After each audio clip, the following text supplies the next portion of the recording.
I feel great to be in such intimate company with all of you. And it's awesome to host you here at Union Terminal. We're excited about the day we're going to have together. You are so lucky that you have, well, Kevin and Sarah, but particularly for the tour that we're going to have today, that Sarah's here obviously with us, who was really the visionary behind the museum, behind the organization, the Holocaust and Humanities Center as it is today, and is going to give us all the behind-the-scenes tidbits of how the thought that went into putting this together in a way that could really be the kind of resource that we need in these moments. So that's something to look forward to, and I want to make sure I leave plenty of time for a really fun and engaging and inspiring experience in the museum. Welcome, and I'm so glad to meet all of you. It is the most amazing privilege in the world to see something that you love so much, this program grow and bloom and blossom in its next iteration under tremendous leadership, and to see all of you here taking part in this learning and really committed to the work of inclusive democracy, right? And what it means to create a civic space and a center and a future where we all have a seat at the table. So I can imagine coming in today, if you've been thinking about the topic, you're like, why do we have a whole session on anti-Semitism? Like, what is that about? And I want to just rewind before I get into the content for a minute. I promise it'll only be a minute. Sarah's looking at me like, right. To sort of my own story. And it's a story about identity. It's a story about growing up in a household with a Catholic father and a Jewish mother. And, I say that we were Catholic and Jewish and everything and nothing. We celebrated secularly all of the holidays. I didn't really understand even what it really meant to be Jewish until much later in my life. People would ask me, well, what do you believe in? What are the tenets of your faith? What temple do you go to? Where do you worship? And I didn't really have a good answer for them. I knew that for me, there was a connection I had to my grandparents, my mom's parents. I knew we did a lot of in-home observances. I knew that we had a certain set of values. I knew that they lived those values every day. And there was something Jewish, like in flavor, about those values, but I couldn't really articulate, and it was confusing for me, right? I was like, what is it to be Jewish, right? Is it a religion? Is it a culture? Is there a peoplehood aspect to this? This community idea, this idea of the people, the Jewish people. What is it? And I realize actually now that I've kind of come into, more understanding about myself and my place in the world. Here in this community, really, it's given me this gift of being such a part of Jewish community and Jewish identity, that actually it's all of those things. And I think that actually the reason that people are so confused about what anti-Semitism is and how to deal with it is because people don't actually know what Jews are or who they are. Jews are a very small percentage in this country and all over the world. So when you think about many places in the world, most people have never met someone who's Jewish, right? Some people will identify and say, oh, they're someone of the Jewish faith, right? Or they go to synagogue. There are Jews who don't go to synagogue. There are Jews who don't believe in God. There are Jews who believe very devoutly in a faith tradition. So because it is a complex, multifaceted identity, right? It's an identity that requires that we have space to think about things with nuance, it doesn't fit neatly as an apple or an orange into constructs, as the way we think about them today, identity constructs. And so it's actually not coincidental what we've seen over the last 10, 20 years in terms of the rise of anti-Semitism in this country and around the world. And that's because that has coincided with a rise in conspiracy theory, a rise in, I should say, the elimination of space for nuanced conversations, for intricate and multifaceted identity, with driving of people into their place of scarcity mode, where they're not reaching out, they don't have time or space, or they feel listening to understand something that's more complex is actually we don't have time for that, right? There's too much threat in the environment. And so it's, like I said, it's not coincidental that these things, anti-Semitism and democracy and the health of our civil society, have a very close relationship. And I could say that the more anti-Semitism rises, it's an indicator of a society that isn't healthy, isn't working together in a healthy democratic framework. I could also say the other way around, right? That a society that doesn't have a strong, healthy democracy is not a particularly safe or welcoming place for Jews. And that's throughout history. That's not just in our American context. That's for thousands of years that's been the case, and it's no accident. It's no accident. And so what I'm going to leave you with before we jump into the content today. So the word Israel. We're going to talk a lot about Israel today. The word Israel. Does anyone know what the word Israel means? And the rabbi is he doesn't count for the moment.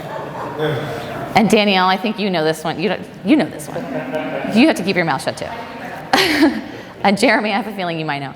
So the word Israel means, in Hebrew, to wrestle.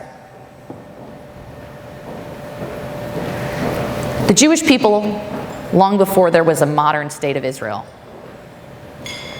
were the people of Israel, right? This idea of all of Israel is responsible for each other.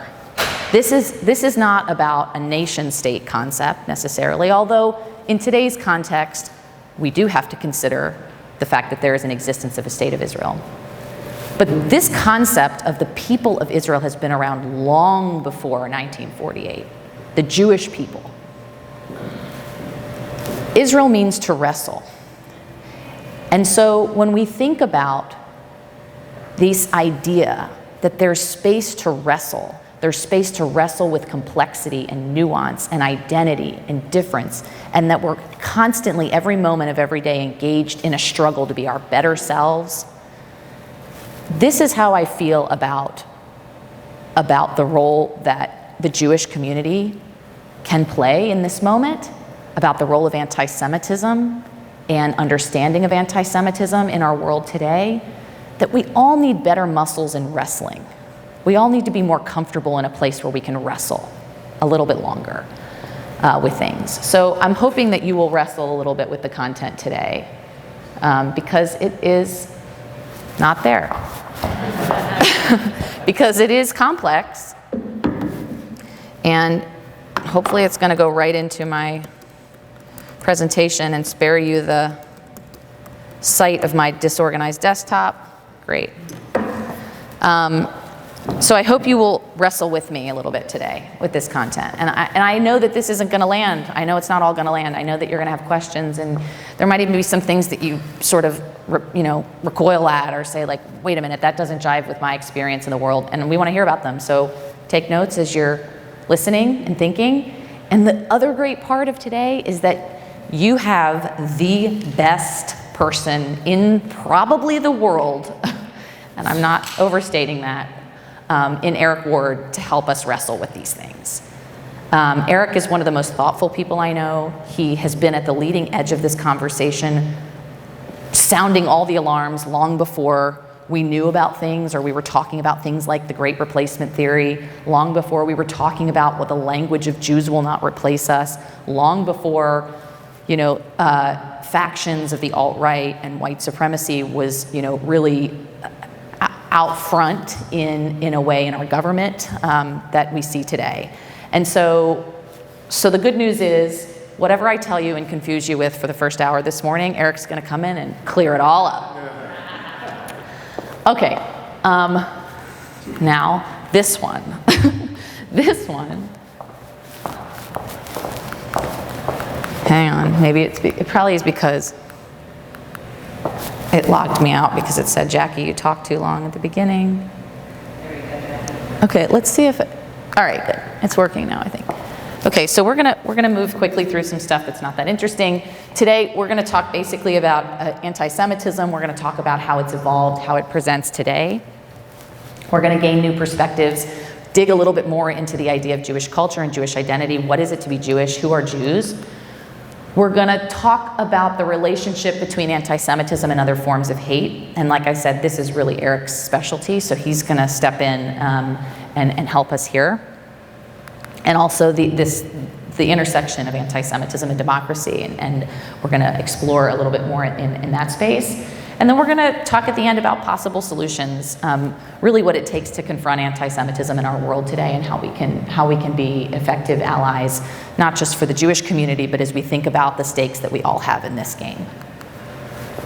To start off, I just wanna share a 3-minute video. This is by Rabbi Jonathan Sacks, who was the chief rabbi for the UK, which in England, there's a parliamentary position associated with that.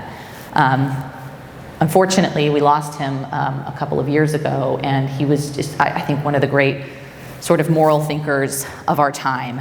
And so, if anyone ever asks me to summarize anti-Semitism in 3 minutes, I say, Rabbi Sacks can do it better than I can. So we're gonna start off with this. My lords, I'm so grateful to Lord Cohort for initiating this debate, and I want to explain why. The greatest danger any civilization faces is when it suffers collective amnesia. We forget how small beginnings lead to truly terrible endings. 1,000 years of Jewish history in Europe added certain words to the human vocabulary: forced conversion, inquisition, expulsion, ghetto, pogrom, Holocaust. They happened because hate went unchecked. No one said stop. My lords, it pains me to speak about anti-Semitism, the world's oldest hatred, but I cannot keep silent. One of the enduring facts of history is that most anti-Semites do not think of themselves as anti-Semites. We don't hate Jews, they said in the Middle Ages, just their religion. We don't hate Jews, they said in the 19th century, just their race. We don't hate Jews, they say now, just their nation state. Anti-Semitism is the hardest of all hatreds to defeat because, like a virus, it mutates, but one thing stays the same. Jews, whether as a religion or a race or as the state of Israel, are made the scapegoats for problems for which all sides are responsible. That is how the road to tragedy begins. Okay. So I'm gonna put a couple of statements up to start with that again you might find challenging, you might find different than what you've heard before. And hopefully by the end of the presentation, and certainly by the end of the day today, they're gonna make more sense. But I just wanna start with some sort of foundational ideas. Anti-Semitism is a systemic bigotry, right? We think about the idea of episodes and incidents of anti-Semitism, things that come up. We understand the idea of systemic bigotry as it relates to the conversation around race. But anti-Semitism also is a systemic bigotry that has existed wherever Jews have lived and even where they haven't for thousands of years. That means that anti-Jewish ideas are actually woven into the fabric of our institutions and culture. And that we're all socialized in this way, right? No person or group is exempt from the conditioning of existing in a world where anti-Semitism is in the air and the water. Again, these things might be hard to absorb, and you might have questions about them, but we're gonna walk through some more content and I hope it will clear some things up. So because anti-Semitism is at its foundation a conspiracy theory, right? It's a prejudicial hatred, but it's a conspiracy theory. And the conspiracy theory goes like this. There is some mythical Jewish control or power in charge of X, doing X, right? And the X is usually the thing in any society that any society feels is the most abhorrent and evil. And this is what Jonathan Sacks was talking about, right? So, you know, during the times of Jesus, Jews, the most horrible thing was obviously the death of the Christ, right? Jews were responsible for the death of Christ. This was the narrative. By the way, that is the most frequently told story, that the story of Jesus is the most frequently told story on the face of the planet, all over the world for thousands of years. So back to what I said about this being a systemic hatred, there's no way that that story can be told with the frequency and the pervasiveness throughout the world for thousands of years to people who have otherwise not met someone who's Jewish without it having that kind of systemic impact. And it's not to say, by the way, it's not to point fingers at Christians or to say this is a Christian problem, but it's an example of how these things have been baked into how we think about Jews without even realizing it in our societies. So because it's built on this conspiracy theory, right, it's incredibly malleable. And it can be adopted by people who have radically different ideologies, who really have nothing else in common. But they're looking for a boogeyman. They're looking for a reason to say, that's those people over there, they're the problem. They're the reason that all of this is happening because of this invisible conspiracy of Jewish power and control. And so when anti-Semitism spreads, facts and truth get undermined. When people start absorbing and adopting conspiracy theories, they withdraw from the systems in our society to actually fix real problems, like democracy, right? Like conversation, like compromise. And we know that when democracy is threatened, civil rights are threatened as well. So this means, therefore, that all marginalized communities can be harmed by the spread of anti-Semitism if we don't have a check on that. And that anti-Semitism is part of the fuel of other bigotries. So because something is systemic, it requires all of us who are living in the system to have an awareness of this, so that even if we don't mean, even of course if we don't mean to be engaging in the propagation of this, right, in the continuation of this, in feeding that sort of undercurrent, if we're not aware of what it looks like to engage in it, then we can't help but do it.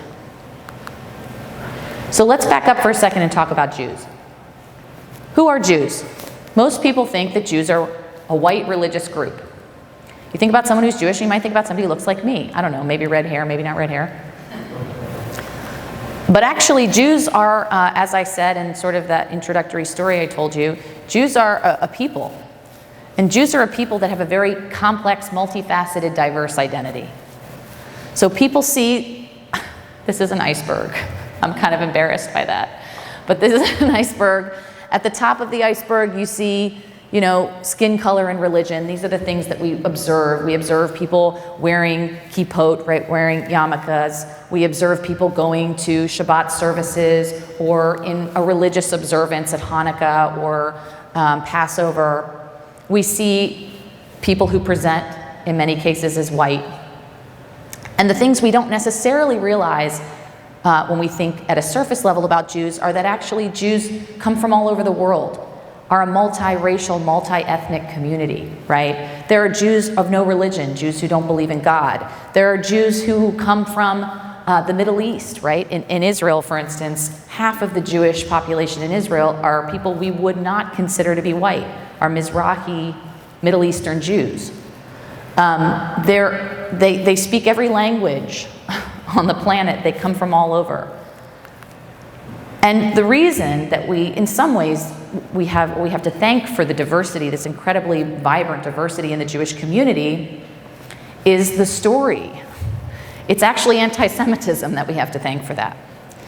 Because basically, Jews have been pushed out and have had to resettle, right? And move and migrate to many different places all over the world. I'm sorry, I'm trying to find the like sweet spot for this microphone. All over the world for thousands of years. And so you can see some of the migration here, and this is as a result of many plural expulsions.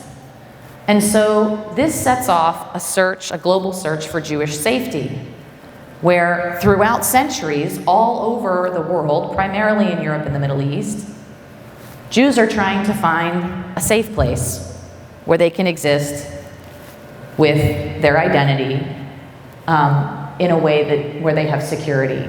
And so you can see the ones we're more familiar with, like the Spanish Inquisition in 1492, or perhaps the 1400s in Lithuania.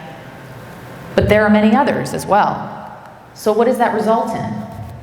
That results in Jews who look like every color of the rainbow, who come from all over the world, who have ethnic traditions that reflect where they live. And you can see that that's resulted today in this rainbow of Jewish diversity. That I think is just really important we start with this idea of understanding the story isn't as simple. The story just isn't as simple as a white religious group. Okay, so now we're in a better place to talk about what contemporary anti-Semitism is.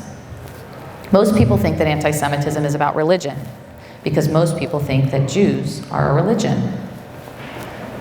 When in fact, anti-Semitism is about people. The shooter who murdered 11 people at the Tree of Life Synagogue in Pittsburgh, he didn't go there because he was upset about how they were praying or how they were observing their faith. He went there because it was a container to find Jewish people. So we're attacked for being Jews, which is why now, particularly in the last couple of years, we use the term anti-Semitism. You're seeing anti-Jew, Jew hate, right? It's not anti-Judaism. It's anti-Jew. It's a people. It's a hatred for a people. All right. So the story again starts. Where does this story start? Where does anti-Semitism even begin? Any guesses about that? It's a long time ago. It's before this. You could argue that hatred for Jews actually, unfortunately, starts with the first Jews. And the idea of, as Sarah has shared many times, and I always think about you when I share this anecdote. Jews brought monotheism to the world against a backdrop of polytheism. And so right off the bat, there was this idea that this is a radically different thing. It threatens the power structure of the time, right? And so there's this effort to say different, bad, other, immediately. But things continue on, and so while I could spend every bit of the rest of today, which would be a very depressing day, talking about the iterations of anti-Semitism throughout history and how it's evolved in all of its different contexts all over the world, I'm going to give you a couple of the highlights just to help you understand that this is a long story. This is a long story that starts a long time ago. And so here, this is a woodblock print that depicts basically after the death of Jesus, this idea that Jews again were accused of deicide, of killing God, right? And only an evil, subhuman entity could kill a god. And this is a woodblock print again of Jews being burned at the stake, right? And so there was this effort after Jesus, at the time of Jesus, not immediately after actually, because for a while the early Christians thought, well, it was all Jews at the time until there were early Christians. So they thought, well, those people just haven't figured it out yet. They're going to come along. They're going to come along. And then when they didn't convert, right, there was this effort to say, we have to defeat them. And so this is a woodblock of Jews being burned at the stake because they won't convert.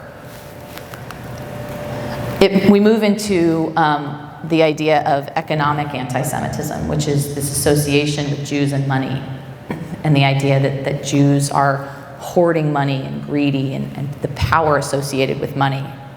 Again, all of it is conspiratorial throughout, right? That they're conspiring to conduct the most evil thing you can imagine in the most sort of subversive way. And then, unfortunately, this last iteration, political anti-Semitism, which really is this idea that in the power structures of a contemporary world, nation states, that Jews are working behind the scenes to upend the global order, right? You can see the Jewish spider here. This is the French cover of the Protocols of the Elders of Zion, which Eric, I think, is going to talk about in a little bit. One of the most infamous forgeries, anti-Semitic forgeries. It was actually published in serial in the Dearborn Independent by Henry Ford in the 1920s. And actually, you can buy it on Amazon today. It's still widely distributed. And it purports that there is a global Jewish conspiracy to take over the world. Which, again, seems like a crazy thing that anyone could believe that. But here we are.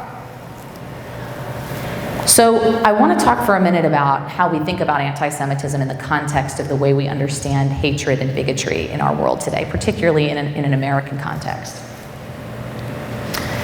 And I'm going to ask you to give me some grace about the graphs, not just because they're like not that beautiful, but also because they are a simplification to help people conceptually understand what's going on. So for instance, we could talk about where whites are or where they're not, right? How high up or how low. We could talk about the line that describes the black experience and relationship with status and safety. Maybe it's higher or lower, or it's had peaks and valleys. But the idea here is that we understand bigotry in the construct of the idea that your skin color is the chief determiner of your status and safety. And so people who are white, they're always going to be on the top, right? Their skin color provides a level of protection, and because of the systems of racism, they're not going anywhere. Maybe they're going up or down a little bit, but they have consistently an advantage. And the black experience we see is different, right? Reflects the opposite. But that's not going to change dramatically. We could also, by the way, sub out class or caste for this idea. So we could say, all right, let's take it out of the construct of race. Let's talk about an upper class and a lower class. And that it doesn't matter what you do. The systems are set up to keep people in these places. And this is what it's always going to be. Anti-Semitism is different. There we go. And again, you're going to forgive me for the fact that maybe the peaks aren't as high sometimes and the valleys aren't as low, or maybe the waves are spread out a little bit more. But anti-Semitism fluctuates dramatically and quickly over time. And in contexts where Jews have been white, presented as white, we're going to unpack, that history in terms of World War II and the Holocaust. But that's actually not the only example of this. This idea that the status and safety of Jews has fluctuated dramatically with a very, very little moment's notice in places where Jews have presented as white and otherwise.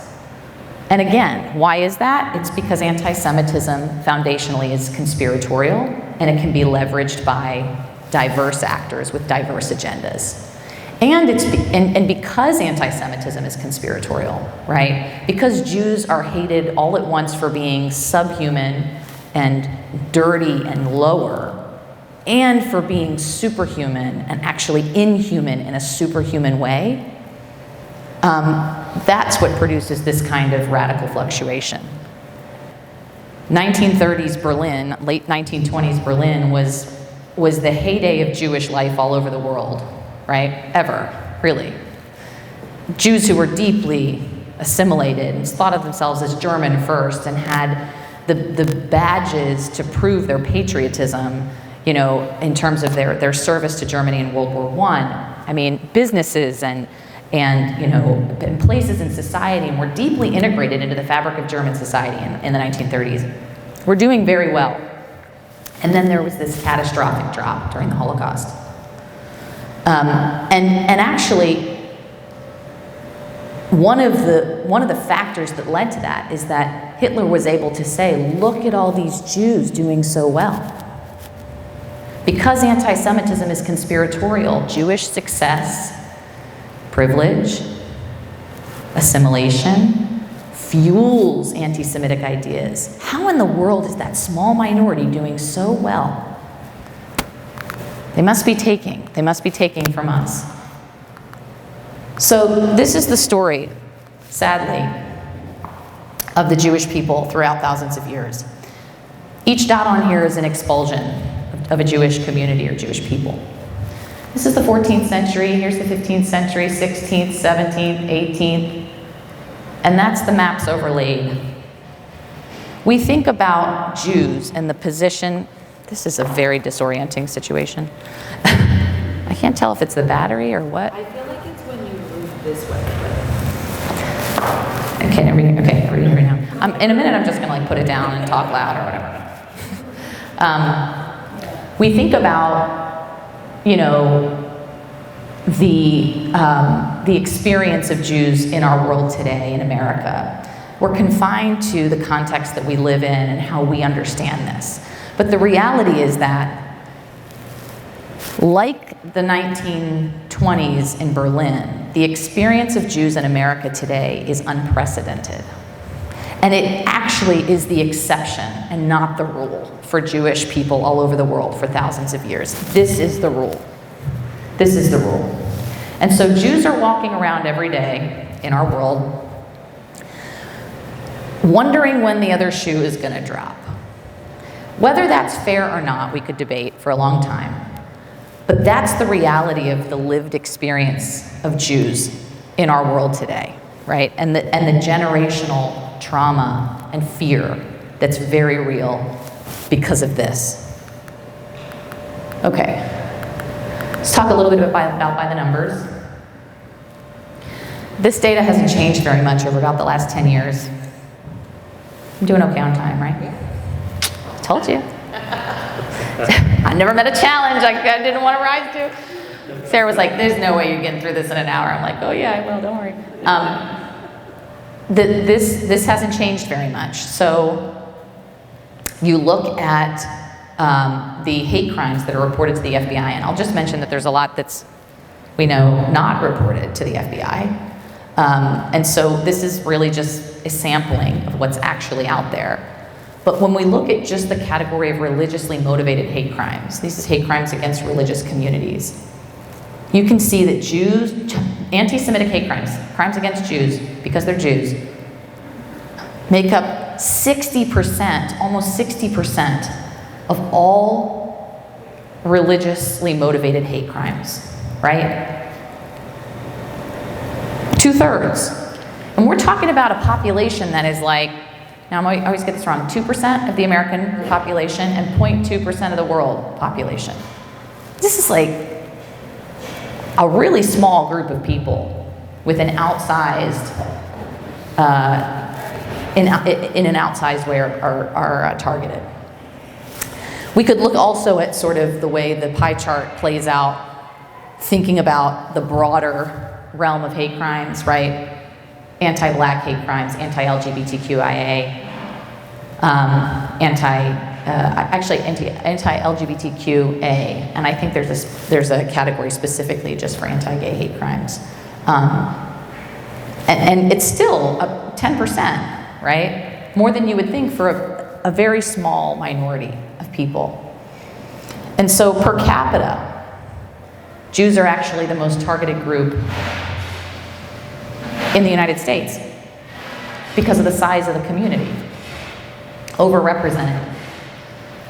I think we all know at this point the data that the ADL is reporting, Anti-Defamation League, which tracks anti-Semitic reports. We think that this is a much better sort of finger on the pulse of what's actually happening in communities, because there's a lot of barriers in terms of reporting and FBI reporting and collecting the data.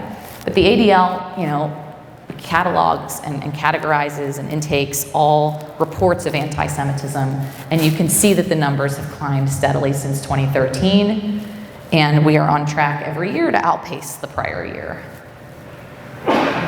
So this is really what's so concerning in this moment. Since October 7th, we're going to talk more about October 7th in Israel, really actually after lunch in a deeper way. But since October 7th, the ADL tracked the highest number of incidents during any 2-month period ever since they began tracking in 1979. And those are incidents in the United States. These aren't things that happened in Israel or in the Middle East or associated with the conflict there. These are Jews going about their lives every day in cities like Cincinnati who show up to their restaurant and have a swastika spray painted on it, who are targeted on the street in cities like New York and LA, who run to pick up their children from a Jewish daycare because there's been a bomb threat. These are Jews that really aren't otherwise, they're not waving Israeli flags, right? They're not identifying in the moment that they're attacked for being Jews with Israel. So there's something going on there. We'll talk about that more. And we could look at the local data, thanks to Ari and Jeremy. The JCRC really is the tip of the spear in addressing this in our local community. And the first step of addressing it is understanding what's happening. And so they've really been diligent about keeping record. And this comes from people who call them, who experience things in the community. This comes from, in some cases, through law enforcement or news reports. But in the last 12 months, 61 incidents of anti-Semitism recorded. And again, it's not to say, oh, was 61 a lot or not that many. It's about the trend. It's about 61 up from, 61 over the course of the whole year. And then just in 1 month in October, there were 20. So that just shows you, and you can see some of what they have recorded. Swastikas in school bathrooms, students' pictures photoshopped on a swastika, chants of death to Jews, a Jewish teacher basically assigning blame, a teacher assigning blame to a Jewish student that the Jews have been killing Palestinians for a long time. Think about the experience of that Jewish kid in that class and what that feels like. A student telling their Jewish classmate that Hitler should have finished the job. So these are not, this is not like a joke or something that, okay, well, that was a kid being a kid. This is really scary stuff. I want to talk for a minute about conspiracy and anti-Semitism, and I've talked a little bit about it already, so I'm not gonna belabor this, but this is just to show that. Actually, I met the person who made this. At Peril, you guys heard from Pasha. So one of the Instagram, I guess, influencers in this space built this, and that's how she introduces herself actually. She's like, I'm the one who built the conspiracy chart. I'm like, oh, I know who you are. Anyway, this talks about the way that anti-Semitism sort of runs concurrently with conspiracy theory. And it's a map of all of the different conspiracies, and anti-Semitism can be found in each one of them. I'm thinking about Matt. Matt's in your cohort, right? He's not here today. So I don't know if he's going to be able to have the chance to talk to everybody about this. I'm sure he may have talked to many of you already about it, but he talks about his work in addressing online conspiracy theories, and he says, I'm always amazed, right, that I'm doing research and I'm in this space of like a Facebook group that's anti-vax, and inevitably there's anti-Semitism right there, right? Or I'm in, a researching conversation and, on the dark web or in social media spaces about election conspiracy. And inevitably there's anti-Semitism, right? We saw Camp Auschwitz at the US Capitol on January 6th. It's because it's just not a far cry. It's not a far cry if you believe that there is a conspiracy here to do this or here to do this, to believe that maybe Jews are behind that. Or there's a Jewish conspiracy, there's a conspiracy of Jews to take over the world. It seems crazy, but when you're in a conspiratorial mindset, it's not a far cry, it's not a far leap. And it shows up actually in more nuanced ways, right? In the way that hiring managers, in a survey that was done by Resume Builder about their, recently, I think this was like a year ago, about their feelings towards Jewish applicants. And so they found that actually hiring managers were less likely, in many cases, to move forward with Jewish applicants. And why was that? Well, they asked. Because they think that Jews have too much power and control. Jews claim to be the chosen people. Jews have too much wealth. Jews are greasy. Jews, I could go on and on. You can read them. But these are all the tropes. These are all the stereotypes. This is the conspiracy. And these hiring managers, I don't think these are like, proud anti-Semites. I think these are people who are just drinking the water. They're just living in the world that we live in, with the stories that societies have told over and over again about who Jews are. It's baked in. I also just want to mention, again, an example of how, because anti-Semitism is conspiratorial, it can be adopted by these different ideologies. So here's a case study. This was a cartoon that showed up on social media, and it says January 6th. I think it was like recycled on January 6th. But this was in the wake of the killing of George Floyd. And so here you see the black robot being operated by the maniacal Jew. And Eric's going to talk a lot more about what that's about and where that comes from. At the same time that the right was saying that the only reason the Black Lives Matter movement is successful, the only reason they have any power in this country is because the Jews who are really running it.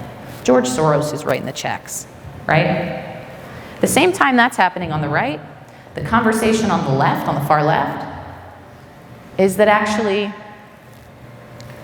Jews are responsible for police brutality. That the reason that police are using brutal forces and brutal tactics in some of these situations is because they're learning from Israelis. And when I would get calls about these things, I would say, have you all talked to each other about this? Because I'm not really sure how the Jews can be responsible for both of those things at the same time. That Jews gain undue influence through wealth. That we are the coastal elites, and by the way, this dirty, corrupting force on society. That we are, at the same time, the white oppressors, and the puppeteers of minority rights movements, the fuel behind civil rights.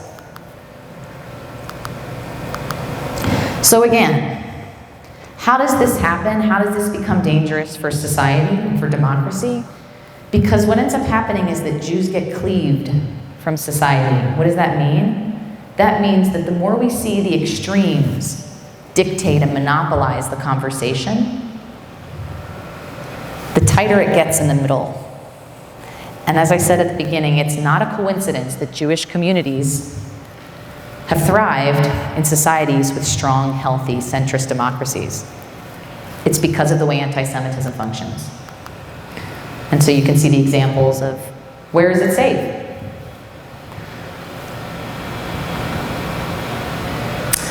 I think I'm pretty much this is really the crux of, I think, what folks are probably most interested to hear about, but we have literally the premier expert to talk about it, so I'm not gonna talk at length about it. But, just to see the idea that because of the way it functions as a conspiracy, it fuels other hateful ideologies, right? And this idea of the replacement theory, right? That Jews are working to undermine white superiority in the terms of the people using those words. is an example of the way this hatred sits at the intersections. And you can see the cartoon of, the Jewish head attached to the spider, which is the reason for and propelling all of these other liberal causes or rights movements. Sorry about this, guys. Where's the mouse? There we go. Okay. Check my time. Okay, so I'm going to run through, the good news is I think you've gotten a taste for this throughout the presentation, so none of it's really new. But the question is, how do we recognize it? What does it look like? Well, it shows up in all of these different ways. These are sort of the classic tropes about Jews that I think once you're more attuned to what this looks like, you're going to be better off spotting it and also engaging in a way that doesn't inadvertently traffic in anti-Semitism. So this idea of power, of Jewish power. Oops, sorry. Keep wanting to go up when it's down. What does that look like? This is a flyer that was distributed locally. Every single aspect of the gun control agenda is Jewish. And here's all these people, some of whom are Jewish and some of whom I don't think are, with Jewish stars on their heads in Congress. Jewish power. This was circulated in the wake of the shutdown. So in Columbus, Governor DeWine, as many states were doing, said, we all got to stay at home for a while. And he was advised by a woman by the name of Amy Acton, who happens to be Jewish. And here's the Jewish puppet master controlling DeWine. The only reason that these policies are happening is because there's a Jew behind the scenes making it so. Jewish power. Disloyalty. So we have a copy of this book. That's why I chose this in the museum, an actual copy. This is a children's book from well, this is actually in a different language, but from Germany, I think is the one in the museum. It's from Nazi Germany. And it's called The Poisonous Mushroom. And the book, the narrative in the book is that Jews are like mushrooms. Some are okay, some are poisonous, and will kill you. And so you just shouldn't mess with any of them. Disloyalty, can't trust them. Greed.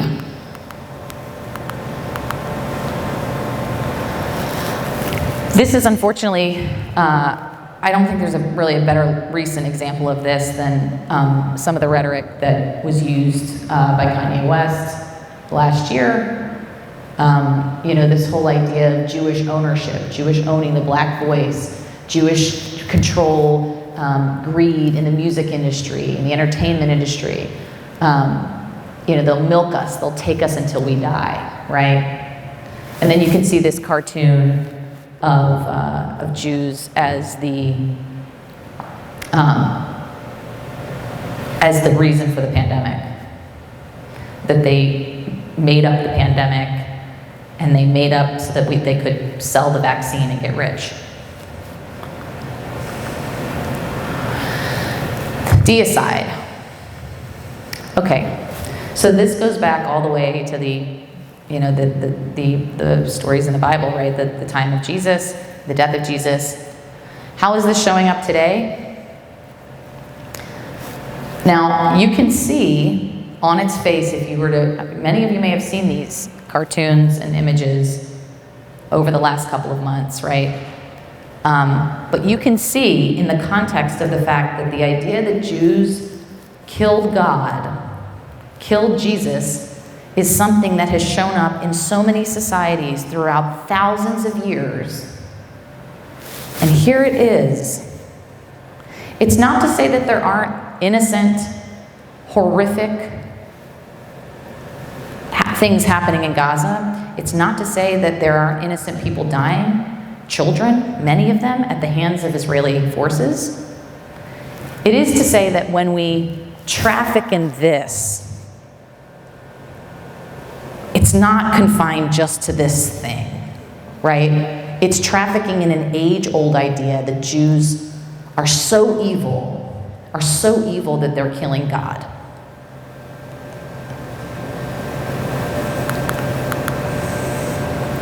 This is a weird one. This is a blood libel. So somewhere in the Middle Ages, there's this like super strange idea that Jews in their religious rituals drink the blood of Christian children. And use it to make matzah and like all kinds of other bizarre conspiracy things. Again, seems like something like, why would we even talk about that? That's so crazy, no one would believe that. This is an image from 2014 Ohio State. And so this is during a time of conflict in the Middle East. And this is an activist who was dumping red water, blood, on her head, asking Ohio University to divest from Israel. The idea, you'll start to see it when you look for it, that the critique often has elements of lots of blood in it. And this idea of blood libel is a thing that has followed the Jewish people for thousands of years. Denial, this is Holocaust denial. And you could argue trivialization is part of this as well. So people who won't flat out deny the Holocaust, maybe let's say like, well, was it really 6 million people? Maybe it was more like 2 million people, or it didn't happen the way they say it did. In this case, I'm gonna say his name, Thomas Massey, representative in Northern Kentucky, tweeted this saying, if you have to carry a card on you to gain access to a restaurant, venue, or event in your own country, that's no longer a free country. And here's a picture of a tattoo on an arm. So what does this do? This trivializes, right, and denies the gravity of the experience of Jews in the Holocaust. Because if anybody thinks the pandemic protocol was the Holocaust, then they need to spend more time in the museum downstairs. And we know now, these alarming studies coming out, that 1 in 5 young Americans think the Holocaust didn't even happen. We're going to talk more about that in the museum and in the context of what's happening today. And then there's this idea of anti-Zionism. And this is one we're going to spend more time on. But when you understand the story now, this is not a new thing, right? That's been evolving over thousands of years, and these tropes that die hard, that exist and show up in all kinds of iterations, you can understand why. Accusing the only Jewish state in the world with the crime of genocide, the most evil thing you can think of, when there are facts to the contrary, right? Genocide isn't an opinion. It's an internationally defined crime, and it has to do with the intent. And so either you believe that there's some reason that Jews, Israel, have an existential threat and have to address that, and that's what they're doing, and by the way, with great civilian cost. That is horrible. Or you think they're just trying to kill Palestinians. It's all about killing Palestinians. It's all about wiping them off the face of the earth. We don't want them. We want to get rid of them. That they're genocidal. And so this idea of Jews as uniquely evil, as demonic, is wrapped up in the language around genocide, right? It's not to say we can't protest it. It's not to say we shouldn't call out the atrocity and the horror of it. But it is to say that we need to be careful that the language we use does not inadvertently forward age-old anti-Semitic ideas. So the challenge with this is, as you can see, and we could go around the room and everybody would have a different definition, is that it depends on what you think Zionism is. And so I think that, you know, the group of people who would say, I am anti-Zionist, if you're going to define Zionism as synonymous with the Netanyahu government, is much bigger than the people who would raise their hands if you were to say that Zionism is the right to Jewish national self-determination in some portion of a land that has been the historic homeland, the birthplace, historically, of the Jewish people, right? That there is Jewish indigeneity in that land. And that fact is being denied widely right now. So you're exactly right, Nasli, that the important point here is, what do people mean when they say that? Do they mean that they have real problems with policy, with actions of the government, with the current tactics, military tactics, with, you know, the calculus that's being made? I think all of those are completely fair and reasonable and actually necessary.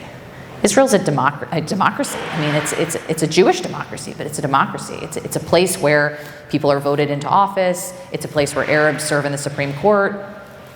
And in order for a democracy to actually continue as a democracy, there has to be this kind of critique. You look at what's been happening in Israel over the past 2 years, and Israelis have been in the streets in force, showing up in a real democratic way to say this is not who we are, to protest the judicial reforms that Netanyahu is proposing and trying to sort of ram down the Supreme Court. And so people who want to take issue with that, thank goodness there are people who want to take issue with that. Because that's how we get a more perfect union in the American language, right? But people who want to say that there is no Jewish indigeneity in the land of Israel, that Jews do not belong in the Middle East, period. That Jews have no right in a world of nation states to the self-determination that a nation state provides, when everyone else does. Why is it just the Jews that don't get that? Why is that? Now, should it exist like it does? Should it exist in a different iteration? Should there be settlements? Should there not be settlements? Should there be different territories? What should the boundaries be? All of those things are fair debate, and are happening in real time now and will continue to happen, I hope. Because I want to see in Israel where there's safety and security for Palestinians and Jews, Muslims and Jews in the region.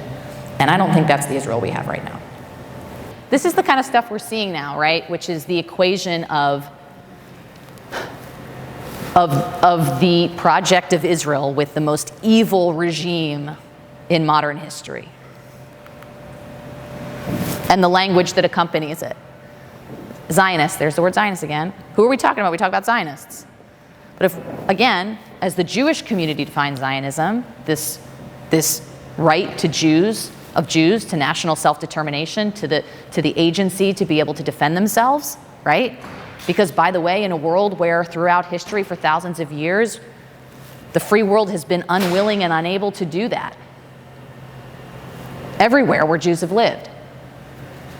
Only Israel doesn't have the right to exist. You could argue, actually, and we're going to talk a little bit more about this later, but you could argue that people who want to say, America isn't legitimate. If they're going to say America isn't legitimate, and by the way, neither is Israel, I'm willing to hear that. Israelis or any other, birth of a nation story that, started with the displacement of people. I mean, this is the story of countries all over the world. But the problem is we don't see people saying those things outside the context of Israel, in most cases. Israelis are Nazis. Israel's committing genocide against the Palestinians. Israel intentionally kills Palestinian children. Blood libel, right? All right, so the last question is, what do we do about it? And this is just, I think, something that's helpful to keep in mind. Remember that it's anti-Semitism, sometimes it's called, Jews, anti-Semitism, the canary in the coal mine. What does that mean? Oftentimes we think about the Holocaust. First they came for, then, right? But it's really more about that. It has to do with the fact that because anti-Semitism, again, is conspiratorial, because it's an indicator of a society that isn't healthy, right? That has withdrawn from its obligation to engage in self-governance in a way that actually forces us to wrestle with complex problems in a way that produces complex solutions, and instead goes, Jews, what's going to happen to that democracy? Not going to be around for long. Understand Jewish identity beyond the religious component. This is a really important one, the second bullet in this moment, is to defer to the Jewish community when defining anti-Semitism. And your point, Nazli, is a challenge in this moment, because there is a voice in the Jewish community that has a different idea of what's happening right now. But I would tell you that 7 out of 10 Jews define themselves as Zionists. So, and we're going to talk about this later, the idea that we would tokenize or take one perspective when it is not the majority perspective, when it's not the mainstream perspective, and say, and use that is a problem, and it's something we wouldn't do for any other minority community. We wouldn't take the minority opinion and say, but there are these people, right? There are these people of color who are standing with police right now. We wouldn't do that. Not in progressive spaces, we wouldn't do that. That's contrary to how we think about tokenizing people. But it's important to pay attention to, and there's a conversation that's happening, a very real one in the Jewish community that needs to continue to happen about what kind of Israel we want and how do we get there. Recognizing that anti-Semitism has no political home, right? So you're on the left, there's lots of work on the left to do on this issue. If you're on the right, there's lots of work on the right to do. Let's avoid using it as a football. Again, understanding that anti-Zionist Jews, people who don't believe in the legitimacy of the state of Israel in any form, or that Jews belong in the Middle East, they are a fringe minority in the Jewish community. And when distinguishing between anti-Semitism and fair and political critique, look for the tropes. Look for the tropes. Look for the language that demonizes, that talks about the conspiracy, that somehow positions Israel as the Jew among nations, right? Understand that not only Holocaust denial, but also Holocaust trivialization is hurtful and harmful. And again, focus on your sphere of influence. That's what this is all about. In order to be effective allies, we got to do the work where we have the social capital. And that translates on this issue as well.